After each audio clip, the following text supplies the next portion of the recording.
Hey guys, Movie Junkie for Life here, and it's my pleasure to bring you my review of It 2017 Chapter 1. And I think everybody who's seen this movie, everybody who loves this movie, and everybody who was ecstatic that they were bringing out this movie, especially an R-rated version, is probably going to be familiar with the miniseries It, or the Stephen King book that everything is based on. So for those who aren't, I'm going to get into the plot and then right into what it is worked for me in this movie and what didn't. Because huge fan of the miniseries, and I'm very happy to say I finally got around to reading the book right before this came out. So I have a really clear perspective of what it is I loved and didn't like about this movie. So let me tell you guys what it is about. It tells the story of a group of kids affectionately known as the Losers Club, and the era is like 1980s. It's 1988, I think, to be exact. And the kids live in a town called Derry, and kids in this town go missing at an alarming rate. These kids have begun to have visions of these really scary things, and behind all of these visions they all see a clown. So they get together and they decide to hunt this thing down and deal with it and save themselves as well as any other kids that it might be hunting. So what did I like? Mostly all of this movie worked for me. The look of Derry is very much what I had in my head. Granted, a couple eras behind, but I'll explain that a little later on. Visually, yeah, this movie looked really good. The locations, the costumes, and especially Pennywise. I was worried that when I first saw what they had planned for Pennywise, played by Bill Skarsgård, I was a little hesitant because, granted, Tim Curry's version, when you think about it, that Pennywise is not that scary looking. It's a big yellow, blue, red costume with white in there as well. But Tim Curry managed to evoke fear and create this iconic character that would be very hard to follow. But I'm happy to say I think Bill Skarsgård pulled it off. I think he went the right route in making this character his own. And Pennywise the clown is terrifying. I found out that Bill Skarsgård could actually move his eyes independently of each other. So that thing you see where his eyeball would kind of disappear and reappear, he's actually doing that shit. And that was creepy. So I loved it. I love the look of this film, and I think that's where this movie really excels. The sound effects are put to good use as well. It could be a little much at times. I think it goes on for a little too long. That thing they do with those loud noises that stretch out right before a big reveal of a scare. The problem I have with that is when you do that, you kind of let people know what's coming, so it's less terrifying. And I think silence is a lot more terrifying. There's a scene where Bill, played really well by Jaden Lieberher, he's actually my favorite in the movie. He goes down into the cellar after he sees Georgie, and I'm not giving anything away because it's in trailer, so don't yell at me. He goes down into the cellar and he sees Georgie, who of course tells him, we all float down here and you'll float too.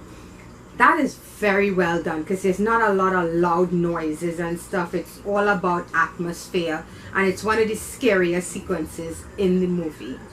Not that it doesn't have, not a lot, but there were a few that really worked well for me that I thought were very creepy, really well done. That was one of them. But the loud noises, those types of jump scares never really get to me, and I always look at them as cheap scares, and that is what would not work for me. Story-wise, okay. I don't want to be that guy and say, well, it's not that much like the book, because from the opening scene of this movie is basically shot for shot off the page, and it's so well done. But there's a lot of stuff in the movie that the directors and the writers, they borrowed from here and there, but they didn't follow to the letter. And I have no issue with that when that works well, because there were scenes there, like something that happened with a character named Patrick Hocksetter. Those scenes, how Patrick dies in the movies, not how he dies in the book, but that's fine, because it works. But then when you take something that I think works really well and you don't honor it for apparently no reason, that gets to me. And my biggest issue with this movie, really, maybe for some people it might seem like nitpicking, for me it was a problem, is what they did with Mike Hanlon's character. Mike is played by the only black kid in the movie. He's the last member to join the Losers Club. And in the books and in the miniseries, Mike is the historian in the group. He's the one who knows everything about Derry because his dad actually taught him a lot about the history of Derry. And he goes on to be the one that gives them all that knowledge they need about the killings and how every 27 years these things seem to occur. And by creepy coincidence, this movie came out exactly 27 years after the miniseries. But again, I think that's just a coincidence. Yeah, but he's the one who does that stuff, and he's really bright and he's really smart, and he actually, as parents go, he actually has one of the better home lives. They don't do that here with him. And it's not so much what they did with his parents in this movie that bothered me, is that they took a character. Everybody in this group has something to offer. It's what pulls them together. It's one of the things that basically are weapons against it.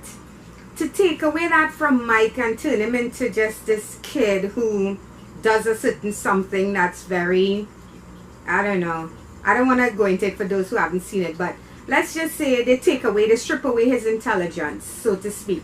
And I didn't like it at all. There was no reason for it whatsoever. And that pissed me off the most. So that for me took away a lot of what I could enjoy from this movie, because I was hoping for a film that would have been a much closer adaptation.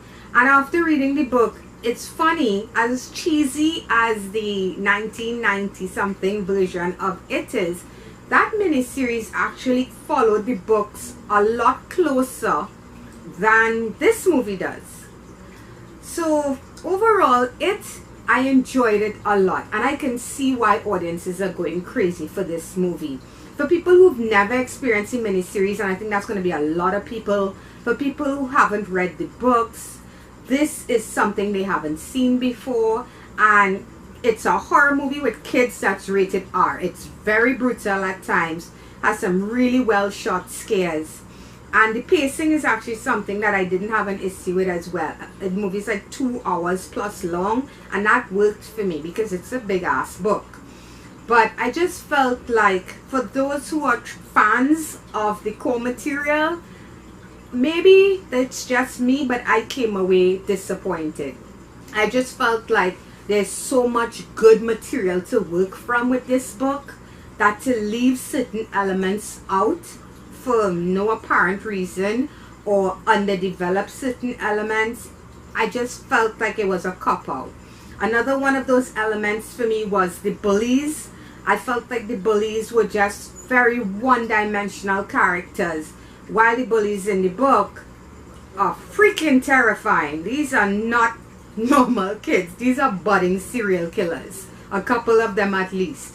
The character of Henry Bowers and the character of Patrick Hochstetter, these are characters that I think if they had spent a little more time and developed their backstories, it would have made them much more interesting, and you would have really felt why these kids, the Loser Club, was so afraid of these guys, and then why standing up to them was such a big deal, you know. But I guess they wanted to keep the focus on it versus the kids, and what they have here a lot of people love. Like I said, I enjoyed it. I didn't think it was that scary, but it was an enjoyable movie. So I'm gonna give it a 7 out of 10. If you haven't read the book, I know people say this, people probably already rolling their eyes, but if you haven't read the book and you enjoy this movie, I highly recommend reading the book. There's so much more to this story. There's so much more to what these kids go through, because at the end of the day, being a kid in a world that you can't control, that in itself is the most terrifying thing that exists, and that is a fear that a lot of monsters feed off of. So dig deep, get some time, read the book. I promise you won't regret it. And I'm giving it 2017 chapter 1 a 7 out of 10. And that's going to be it for me, guys, because I don't want to get into too much detail. I know it just came out and some people haven't seen it. I've already seen it twice, and I'm glad I did, you know, because I picked up on some stuff. But I could talk about this much longer and get into the whole fear aspect of it, but I won't do that to you guys. So until next time, bye bye.